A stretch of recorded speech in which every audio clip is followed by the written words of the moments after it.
பொதுவாக 10 கிராமுக்கு மேலே இருந்தால் நார்மல்னு வச்சுக்கலாம். பெண்களுக்கு கொஞ்சம் குறைவாக தான் இருக்கும். ஆண்களுக்கு 12, 14 அந்த மாதிரி இருக்கும். பெண்களுக்கு 10 கிராமுக்கு மேலே இருக்குன்னா அவங்களுக்கு அந்த சிம்டம் தெரியாது ஒன்றும். மற்றபடி 10க்கு கீழே வந்துட்டுனாலே ஒரு டயர்ட்னஸ், அசதியாக இருக்கும். கொஞ்சம் நேரம் வேலை பார்ப்பாங்க, கொஞ்சம் நேரம் படுத்துட்டு இருப்பாங்க. ஒரு சுறுசுறுப்பாக இருக்க முடியாது. அந்த பிளட்டில் ஆக்சிஜன் கேரியிங் கெப்பாசிட்டி வந்து ஹீமோகுளோபினில் தான் இருக்குது, அந்த இரத்த சிவப்பணுக்களில் தான் இருக்குது. அது ஹீமோகுளோபின் குறையும் போது, ஹீமோகுளோபின் அளவு வந்து குறையும் போது ஆக்சிஜன் எல்லாரும் கிடைக்காது. அப்போது ஒரு மோட்டார் இருக்குன்னா அதில் பம்பு சரியாக ஒர்க் பண்ணலாம், பிக்கப் இருக்குமா சார்? இருக்காதுல்ல. இன்ஜினும் வேலை பார்த்துக்கலாம், இன்ஜின் பிரமாதமாக இருக்குது, பம்பு சரியில்லையே, ஆக்சிஜன் கேரியிங் கெப்பாசிட்டி இல்லை. அதனால் ஒன்றும் பிக்கப் இல்லாமல் இருக்க வண்டி. ரொம்ப டயர்டாக இருப்பாங்க. எல்லா உறுப்புகளுமே ஒரு சப்நார்மலாக தான் ஃபங்க்ஷன் பண்ணும். நீங்கள் அதை சரி பண்ணணுன்னா முதல்ல என்ன காரணத்தினால அப்படி குறையுதுன்னு பார்க்கணும். ஒன்று ஹூக்கோமாக இருக்கலாம், நாக்கு பூச்சி, நம்ம குடலில் பூச்சிகள் இருந்தாலும் அது சின்ன சின்னதாக லேசாக கடிச்சு அது ரத்தத்தை குடிச்சிக்கிட்டே இருக்கும். அதில் பிளட் லாஸ் வந்து தெரியாது, ரத்தம் போகிறது தெரியாது. அது அக்கல்ட் பிளட்னு ஒரு டெஸ்ட் பண்ணி பார்த்தா தெரியும்.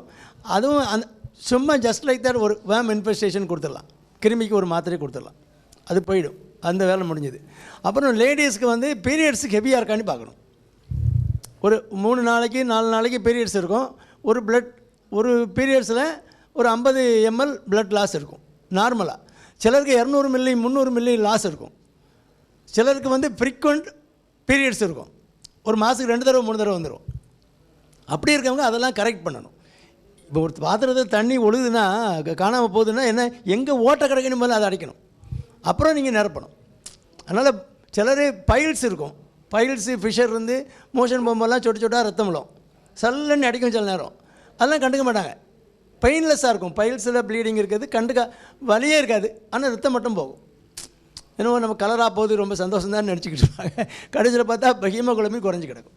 அதனால் இந்த மாதிரி பிளட் லாஸ் என்ன காரணங்கள் இருக்குங்கிறத கண்டுபிடிச்சிட்டு நீங்கள் ரீப்ளேஸ் பண்ணணுன்னா கீரை காய்கறிகள் சாப்பிட்டாலே போதும். எல்லா கீரை, கருவேப்பிலை, கொத்தமல்லி, புதினா, இதெல்லாம் நீங்கள் சேர்த்து ஒரு துவையல் வச்சுருக்கோம்ல, அது போதும்.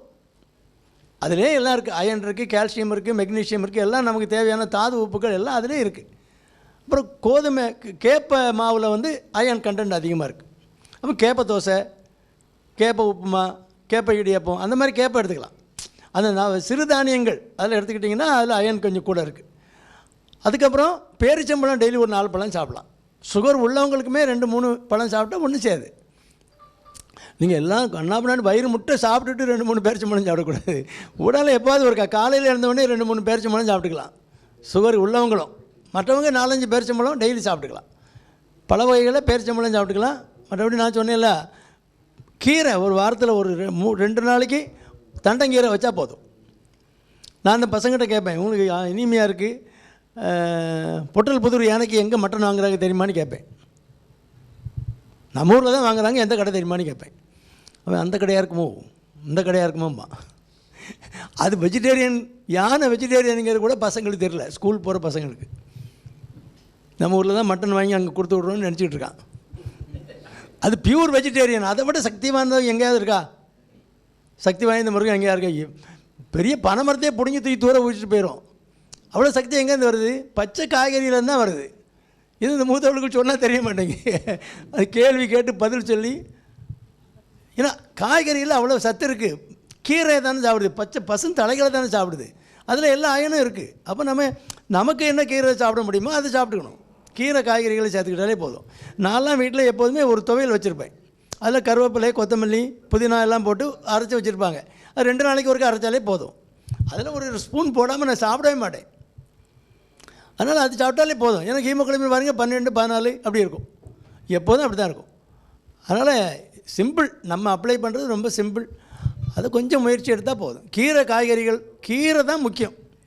லேடிஸ்க்கு அயன் மாத்திரை போட்டு விழுங்கி அது வயிற்றுக்கு பிடிக்காமல் வயிற்றால் போய் வாந்தி பண்ணி உங்கள் வயிறு எரிச்சல் வந்து, அது ரேராக தான் சில மாத்திரைகள் ஒத்துக்கும். சரி ரொம்ப குறையாக இருக்குது, என்ன பண்ணுறது, 7 கிராம் இருக்குது, 5 கிராம் இருக்குன்னா ஐவி அயன் போட்டுக்கலாம்.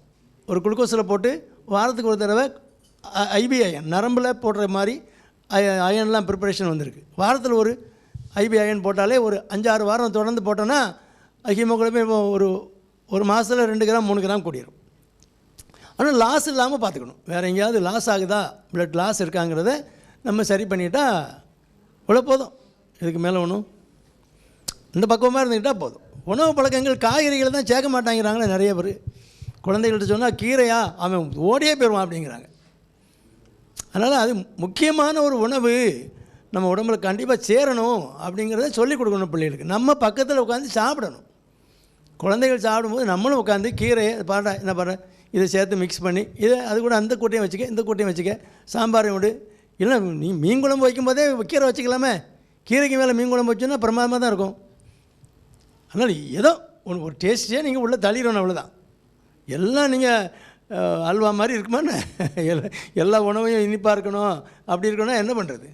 அது வயசான காலத்தில் பல் இல்லாதவங்க சிலர் எதை சாப்பிட்டாலும் தேன் விடுவாங்க, இல்லை சீனி போட்டு விரைச்சி சாப்பிடுவாங்க. அது ஒரு டெர்மினல் ஸ்டேஜில் பல் இல்லாதவங்க. பிள்ளைகள் சின்ன பிள்ளைகள் ஒன்றும் ஒரு பழத்தை எடுத்து சாப்பிட்டோன்னா ஜூஸ் போட்டு தாங்குது. பல்லுக்கு வேலை கொடுக்க வேண்டாமா? அதனால் அது நல்ல உணவு பழக்கங்களை பிள்ளைகள் கற்றுக் கொடுக்கணும்.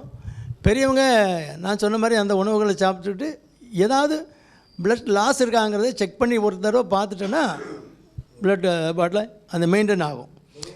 10 கிராமுக்கு மேலே நொறுங்க தின்னாவா? நீங்கள் நொறுங்க தின்னானோடனே நொறுக்கு திணியை திங்க நம்ம ஆளுக்கு நொறுங்க தின்னா இந்த மாதிரிலாம் பழங்கள்லாம் சாப்பிடக்கூடாது, நொறுங்க தான் திங்க சொல்லியிருக்காங்க. நீ நொறுக்கு திணியில் சாப்பிட்டாலேனா நல்ல நிதானமாக சவைக்கும்போது கார்போஹைட்ரேட்டில் டைஜஷன் இங்கேயே 40% முடிஞ்சு போகுது. சலைவரி அமைலேஸ்ங்கிற என்சைம் நம்ம சலைவாவில் சுரக்குது. வாய்க்குள்ளே போட்டு இப்போ நமக்கு வீட்டில் அம்மா அரிசி ஊற போட்டிருப்பாங்க இட்லி தோசைக்கு, எடுத்து நம்ம வாய்க்குள்ளே போட்டு சவைச்சிக்கிட்டே இருப்போம். கொஞ்ச நேரம் சவைச்ச உடனே எனக்கு இனிப்பு வருது இல்லை, அப்போ அந்த ஸ்டார்ச் வந்து குளுக்கோஸாக மாறுதுன்னு அர்த்தம். அப்போ இங்கேயே டைஜஷன் ஆரம்பிச்சிருது. அந்த வேலை கொடுக்குறதே இல்லை நமக்கு. அப்படி இப்படி ஒரு சுட்டி அப்படி வச்சு டபக்குன்னு விழுங்கிடுறது. அது இங்கேயே ஒரு உணவை கவலமாக்கி பையை அனுப்பணும், சலைவாவோட மிக்ஸ் பண்ணணும். தண்ணி குடிக்கும் போதுமே அப்படி தான் செய்யணும். வாய்க்குள்ளே வச்சு கொஞ்சம் சலைவா மிக்ஸ் ஆகி போனால் அது நல்லது. அதனால் சலைவரி கிளாண்டுக்கு வேலை கொடுக்கணும். இங்கேயே 40% டைஜஷன் முடிஞ்சு போச்சுன்னா என்ன அர்த்தம்? வயிற்றுக்குள்ளே போய் வேலை குறை. ஸ்டமக்கில் போன பிறகு அங்கே ஒன்றும் வேலையே கிடையாது. அங்கே ஆசிட் தான் இருக்குது. அங்கே ஒன்றும் என்சைமும் கிடையாது, ஒன்றும் கிடையாது.